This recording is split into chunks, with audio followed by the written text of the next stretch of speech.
Cognitive surplus is the somewhat unwieldy description, is my somewhat unwieldy description for the surplus free time and talents of the developed world considered as a whole. We have within, in the adult population in the developed world, there is well in excess of 1 trillion hours a year of free time.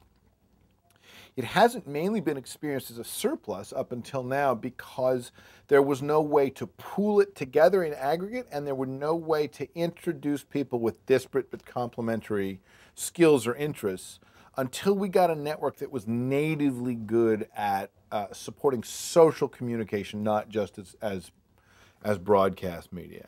So the cognitive surplus is two different things in a way. It is that collection of time and talents, and it is the current historical fact that we can address that collection of time and talents in aggregate now that we have digital media, whereas before it was previously dispersed. Well, the argument's really in the book is really in three phases. It started with a conversation with a TV producer who, when I was telling her about Wikipedia, instead of being interested in how it worked or why anybody would do it, just sort of shook her head and asked me, where do people find the time? And I kind of snapped. I wasn't certainly planning on saying this. It just kind of came out, but I said, nobody who works in TV gets to ask that question, right? TV people know where the time comes from because watching has been a sort of a half-time job for every man, woman, and child in the developed world for decades now. And so the first part of the argument, essentially, where do people find the time, is pointing out that the time has always been there, right? From literally the structuring of the 40-hour work week, which was explicitly argued with the idea that there would be 8 hours for work, 8 hours for sleep, and 8 hours for what we will, as the labor song went. We've always had that free time. What we haven't had yet are ways of pooling that free time in aggregate.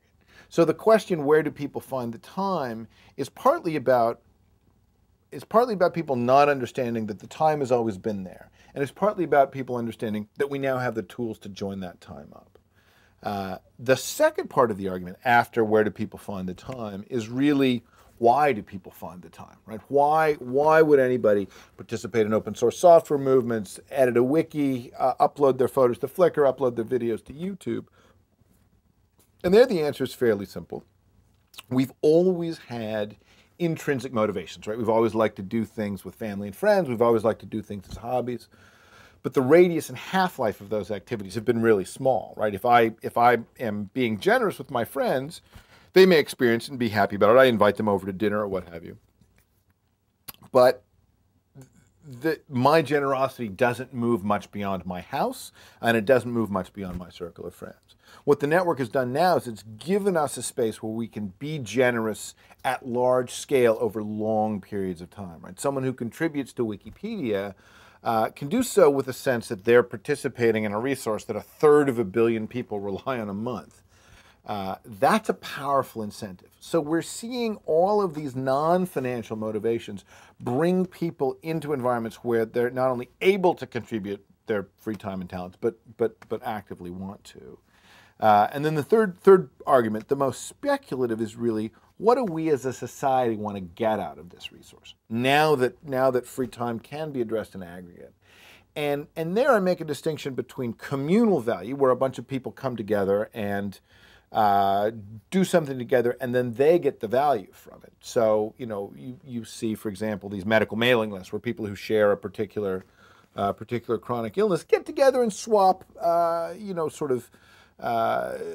tips and techniques for dealing with symptoms, but also provide a lot of emotional support. This is a terrific thing, but it doesn't really create a lot of value outside of the participants of that group.